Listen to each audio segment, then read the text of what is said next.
Hello दोस्तों, welcome to our study channel. स्वागत है आपका अपने चैनल पे। तो देखिए, हमने पिछले 2 वीडियो में पढ़ लिया है। एक तो मौलिक अधिकार के बारे में हमने जान लिया था कि संविधान में कितने मौलिक अधिकार हैं और किस प्रकार से हैं, ठीक है, किस अनुच्छेद से किस अनुच्छेद तक हैं। दूसरे वीडियो में हमने पढ़ा कि जो मौलिक अधिकार में सबसे फर्स्ट था समता का अधिकार, उस समता का अधिकार या समानता के अधिकार के बारे में अनुच्छेद 14 से लेकर 18 तक के हम लोग पढ़ लिया था। अब जो हम लोग देखें मौलिक अधिकार फंडामेंटल राइट में भाग 2 पढ़ने वाले थे। जो दूसरा है वह है राइट टू फ्रीडम, यानी स्वतंत्रता का अधिकार। हम किसको कहेंगे स्वतंत्रता का अधिकार? तो देखिए, स्वतंत्रता का अधिकार जो है अनुच्छेद 19 से लेकर अनुच्छेद 22 तक है, यानी अनुच्छेद 19, 20, 21 और 22। इन 3-4 अनुच्छेदों में ये बताई गई है कि स्वतंत्रता आखिर क्या है संविधान के अनुसार। इसमें देखिए एक शब्द आया स्वतंत्रता। तो चलिए सबसे पहले हम लोग जान लेते हैं आखिर स्वतंत्रता है क्या। ठीक है, तो स्वतंत्रता को जानने के लिए हम लोग इसका डिफिनेशन अगर देखें तो कुछ विद्वान हैं उनके अनुसार अगर देखें, देखिए एक लॉस्की विद्वान है, उन्होंने कहा है पॉलिटिकल साइंस का कि उस वातावरण को हम स्वतंत्रता कह सकते हैं जिसमें मनुष्य को अपने पूर्ण विकास के लिए अवसर मिले। यानी कि एक मनुष्य है और उसको पूरा विकास करने के लिए, कुछ भी काम करने के लिए, कुछ सोचने के लिए, समझने के लिए, बोलने के लिए, घूमने के लिए, जो भी चीज़ें हो एक मनुष्य के विकास से लेकर के, अगर उसका पूरा अवसर मिले तो उसको हम लोग स्वतंत्रता कहते हैं, उसको फ्रीडम कहते हैं। इन्होंने एक बात कह दिया और ठीक था।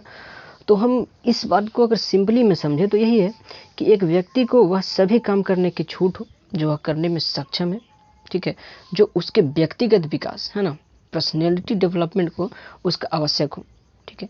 लेकिन यहाँ पे एक कानून है कि मान लीजिए कि आपको अगर स्वतंत्रता मिल जाता है तो इसका मतलब ये नहीं कि आप कुछ भी करें, दूसरे को तकलीफ हो उससे आपको कोई फ़र्क नहीं पड़ता। अगर ऐसा है तो फिर आपके लिए तो स्वतंत्रता है लेकिन किसी के लिए वह स्वतंत्रता नहीं है, वह किसी के लिए फ्रीडम नहीं है। तो यह गलत हो जाएगा ना। आपको छूट उतना ही मिलना चाहिए, ठीक है, इतना ही आपको मिलना चाहिए जिससे दूसरे को तकलीफ ना हो। तो इसको हम स्वतंत्रता कह सकते हैं संविधान की भाषा में। देखिए संविधान में जो भी स्वतंत्रता मिली है सभी राजनीतिक स्वतंत्रताएं हैं, सभी राजनीतिक है, पॉलिटिकल फ्रीडम में स्वतंत्रताएं बहुत प्रकार की होती हैं, ठीक है। तो उन स्वतंत्रता के बारे में हमें नहीं पढ़ना है, फिलहाल हमें आर्टिकल पढ़ना है, तो हम आर्टिकल को देख लेते हैं, ठीक है। तो उम्मीद है कि आप स्वतंत्रता को समझ गए कि व्यक्ति को आज़ादी मिले कुछ काम करने के लिए, कुछ बोलने के लिए, ठीक है, उससे किसी दूसरे को प्रभाव ना पड़े, ठीक, तो वह स्वतंत्रता है। तो चलिए सबसे पहला जो आता है वो आता है आर्टिकल 19। क्या है? आर्टिकल 19। तो आर्टिकल 19 को हम लोग देख लेते हैं। यह आर्टिकल 19 आखिर है क्या, ठीक। आर्टिकल 19 को हम कह सकते हैं। तो आर्टिकल 19 में देखिए, इसको हम डायरेक्टली अगर कहें तो इसको कहते हैं अभिव्यक्ति की स्वतंत्रता। इसको हम लोग डायरेक्टली अगर एक भाषा में कह दें तो क्या कह सकते हैं? अभिव्यक्ति की स्वतंत्रता या बोलने की स्वतंत्रता या प्रेस की स्वतंत्रता। यह पहला है। अच्छा, इसमें जो पहले थे वह अनुच्छेद 19 जो था इसमें 7 गो अधिकार था। पहले था 7 अधिकार, लेकिन फिलहाल में इसको 6 अधिकार है। जैसे एक इसमें एक अधिकार था संपत्ति का अधिकार। तो संपत्ति कोई रख सकता था, बेच सकता था, खरीद सकता था, किसी जमीन को अधिग्रहण कर सकता था, जैसे संपत्ति वगैरह अधिग्रहण करने बेचने का अधिकार था। तो इसको हटा दिया गया। कब हटाया गया? तो 1978 में 44वां संविधान संशोधन किया गया और उसके द्वारा इसको हटा दिया गया, ठीक है। और हटा करके इसको कानूनी अधिकार बना दिया गया, क्योंकि इस पर जो सरकार है उसके पर कोई अंकुश नहीं था, जिसके कारण इसको हटा दिया गया। तो अब हम लोग देख लेते हैं आर्टिकल जो 19 है इसमें जो 6 प्रकार के अधिकार है वह कौन कौन है। तो सबसे पहला जो है बोलने की आज़ादी है। आप सरकार के लिए, ठीक है, सरकार से कोई भी सवाल पूछ सकते हैं, बोल सकते हैं। कोई अगर गलत काम कर रहा है तो उस पर आप उंगली उठा सकते हैं। यह आपका बोलने की स्वतंत्रता पहली बार। लेकिन इससे किसी को ठेस नहीं पहुंचना चाहिए, ठीक है। तो बोलने की आज़ादी, इसी को हम लोग कहते हैं मीडिया की स्वतंत्रता। इसी के तहत मीडिया को देखते हैं किसी पे भी उंगलियां उठा देते हैं, चाहे वह सरकार हो या कोई जनता हो, ठीक है। उसके बाद है शांतिपूर्वक सम्मेलन का अधिकार। दूसरा क्या है? शांतिपूर्वक आप मिलजुल सकते हैं, 5-6 आदमी 10 आदमी मिल करके सम्मेलन मीटिंग कर सकते हैं। उसके बाद तीसरा है संघ बनाने का अधिकार। तीसरा है संघ बनाने का अधिकार। संघ बनाएगा, मान जाइए कि कोई संगठन वगैरह जैसे होता है ना कि आप छोटा मोटा जो संगठन बनाते हैं वह आर्टिकल 19 के तहत ही बनाया जाता है, ठीक है। उसके बाद देश के अंदर कहीं भी घूमने जाने का अधिकार। देश के अंदर आप कहीं भी घूमिए, कहीं भी जाइए, आपको कोई रोक नहीं होगा, ठीक है। यह अनुच्छेद 19 कहता है, ठीक है। अनुच्छेद 19 के 4 कहता है कि कहीं भी आप घूमिए। 5वां कहता है देश में कहीं भी निवास करने का अधिकार। अब कहीं भी निवास कर लीजिए, इससे आपको कोई फर्क नहीं पड़ता, ठीक है।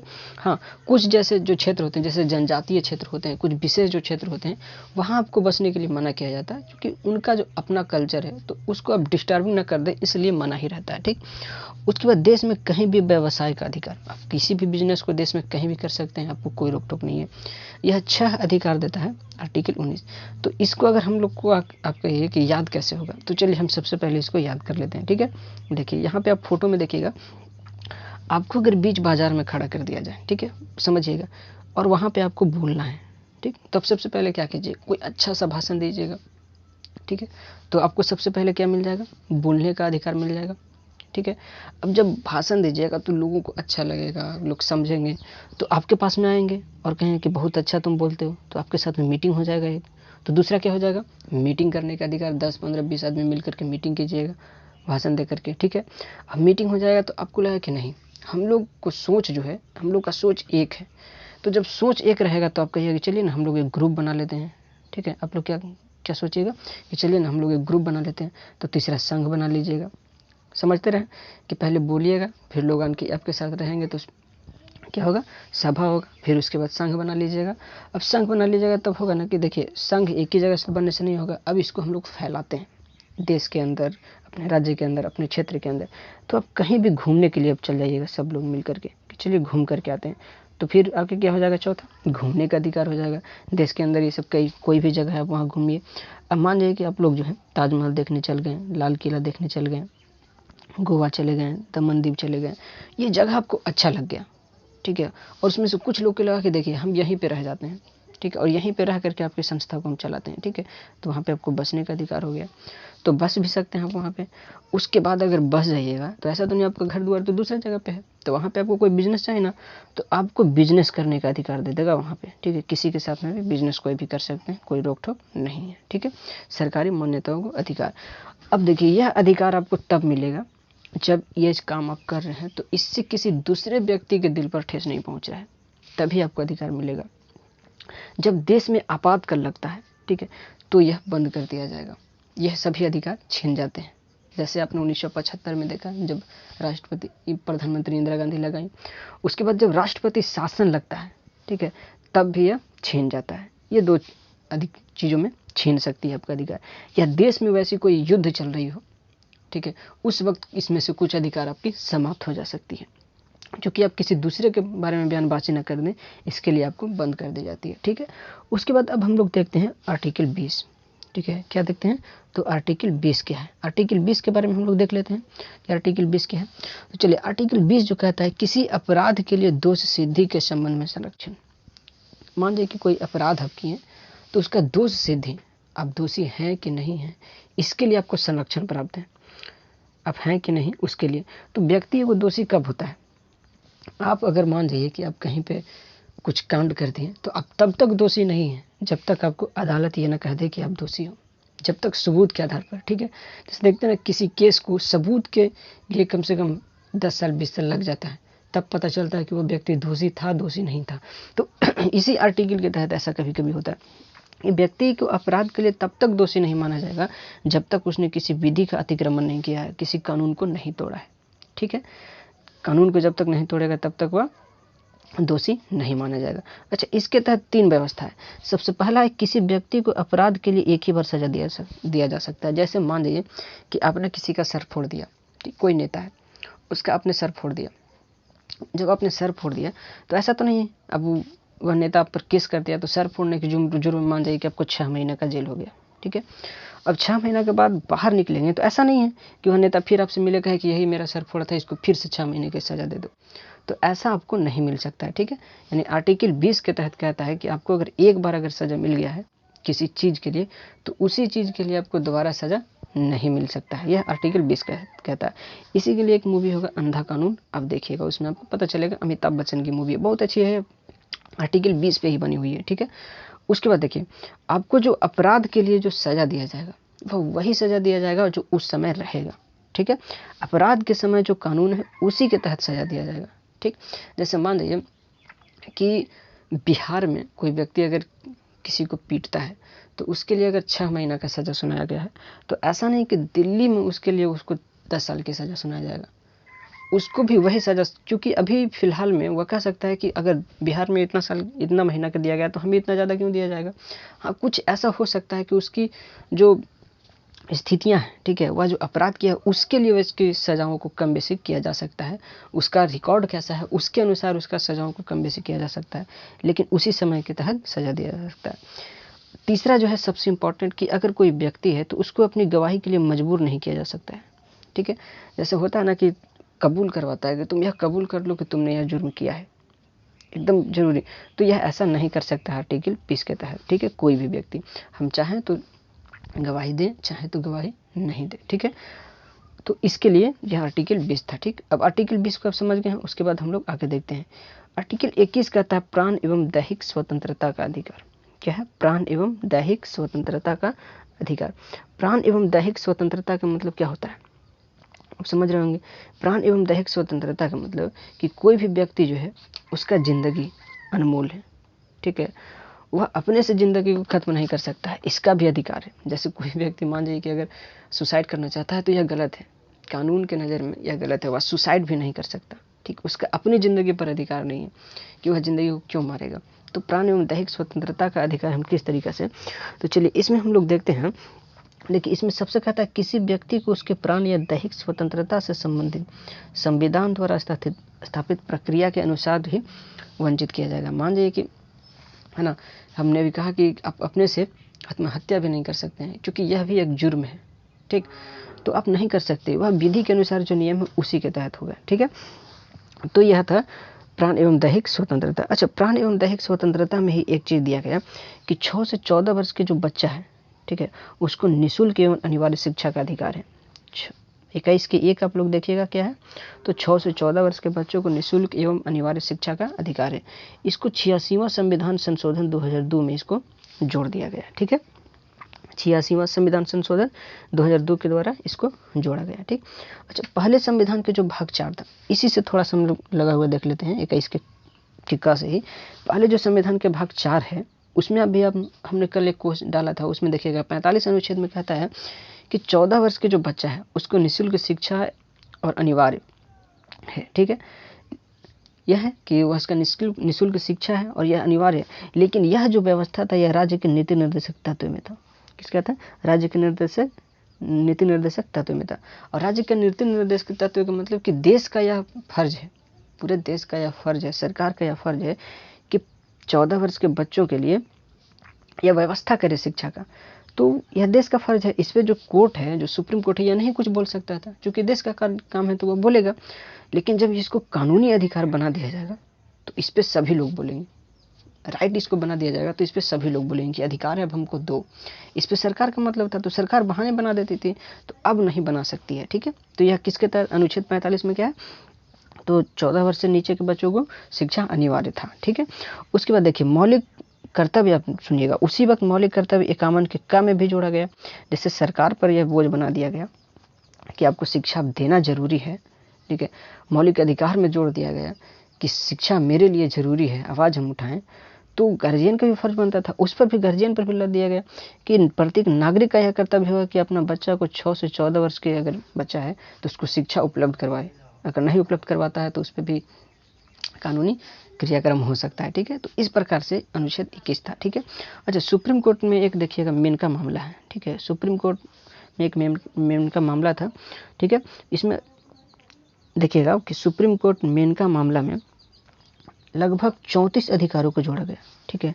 कितना अधिकारों को जोड़ा गया, तो इसमें लगभग 34 अधिकारों को जोड़ दिया गया था। इसमें जो 123 लिखा गया है या गलती से लिखा गया है, इस पर आप ध्यान नहीं दीजिएगा। इसमें लगभग देखिएगा अनुच्छेद 21 में, ठीक है, अनुच्छेद 21 में लगभग 34 अधिकारों को जोड़ा गया। जैसे हम कुछ अधिकारों को बता देते हैं कि अगर त्वरित अगर कोई आप काम करते हैं तो उसको तुरंत सुनवाई होना चाहिए, यह इसका अधिकार है।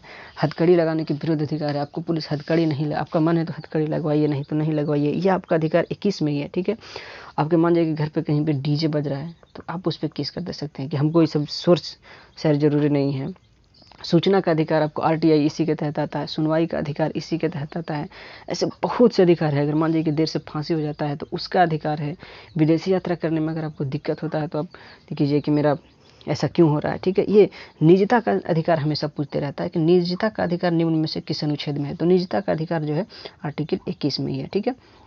तो इस प्रकार से अनुच्छेद 21 जो है प्राण एवं दैहिक स्वतंत्रता का अधिकार देता है, ठीक है। अब उसके बाद हम लोग आगे देखें तो आगे जो है अनुच्छेद 22 है। अनुच्छेद 22 देखिए कहता है कुछ मामलों में गिरफ्तारी के संबंध में बचाव। अगर कुछ संबंध है, अगर आपका गिरफ्तारी होता है तो उसमें बचाव आप कैसे कर सकते हैं उसके बारे में देखिए। इसके में इंपॉर्टेंट जो 4 चीज़ें हैं उसके बारे में हम लोग पहले बात कर लेते हैं। गिरफ्तारी के कारण को ठीक नहीं, अगर पुलिस आपको गिरफ्तार करने आती है तो पहले वह आपको बताएगा कि हम आपको गिरफ्तार क्यों कर रहे हैं। आपने पिक्चर वगैरह में देखा होगा, पुलिस जब गिरफ्तार करने आती है तो बताती है कि आपको इस जुर्म के लिए गिरफ्तार कर लिया जा रहा है। उसके बाद आप अपना पसंदीदा वकील रख सकते हैं अनुच्छेद 22 के अनुसार। आपका मन करे तो सरकारी वकील आप अपना परामर्श के लिए रख सकते हैं, ठीक है। उसके बाद देखिए 24 घंटे के भीतर जो मजिस्ट्रेट होता है, मजिस्ट्रेट के सामने आपको पुलिस को पेश करना रहता है, ठीक है।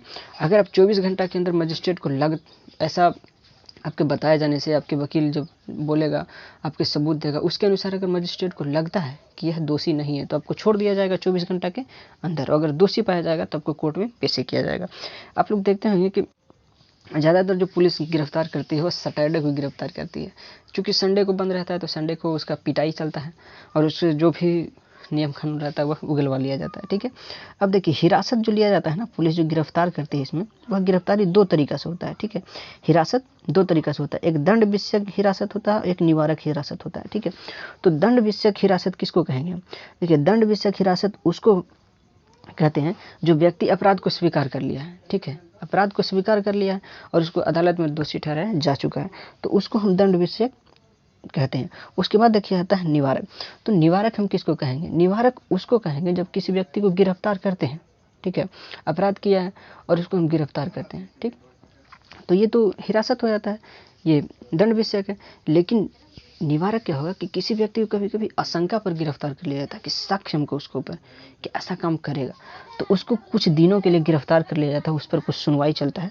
तो इस टाइप से अगर शक के आधार पर अगर गिरफ्तार किया जाए तो उसको कहते हैं निवारक नज़रबंदी, ठीक है। क्या होता है? निवारक नज़रबंदी।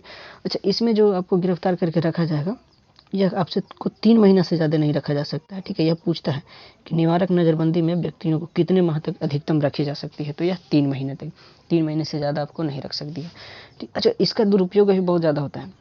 सरकार हमेशा देखिए किसी पत्रकार को कहेगा कि यह देशद्रोही काम कर रहा है इसलिए इसको गिरफ्तार कर लो।